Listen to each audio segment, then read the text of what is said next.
Each? 2 minutes each? Okay, Cynthia, go ahead. Thank you, Honorable Speaker, for the opportunity to congratulate the great sportsmen and women who represented Kenya in Tokyo for the 2025 championship.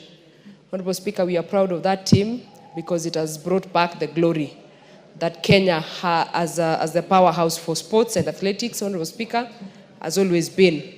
Remember, Honorable Speaker, this is our third best performance since the inauguration of the championships, Honorable Speaker. We've had 18 medals previously, and we've had another 15 medals previously. And today, Honorable Speaker, we have 11 medals. We want to appreciate all the gold medalists, the list that you have presented to this House today, Honorable Speaker, and we appreciate their efforts that they have been able to once again, like we have mentioned in this House, that this is the team that hoists the flag of Kenya every other time. And Honorable Speaker, we have also said that they have not been appreciated enough because of the very good work that they do. Honorable Speaker, we remain the best in Africa, and it is such a proud moment, Honorable Speaker, to be African. And it is even the best moment to be Kenyan, Honorable Speaker. And every day, Honorable Speaker, our athletes continue confirming that Kenya is the absolute kingdom of athletics and championships, Honorable Speaker. And we appreciate the people that represented us as a country, Honorable Speaker.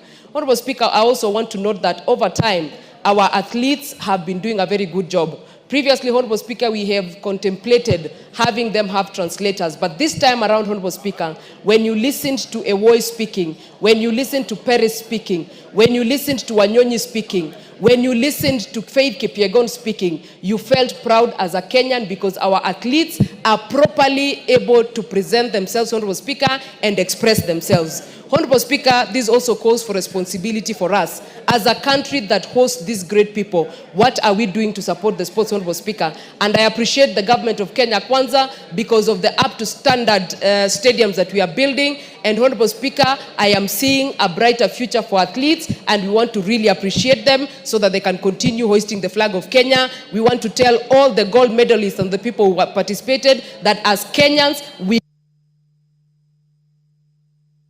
Thank you. KJ. Mr. Speaker, I thank you for your communication.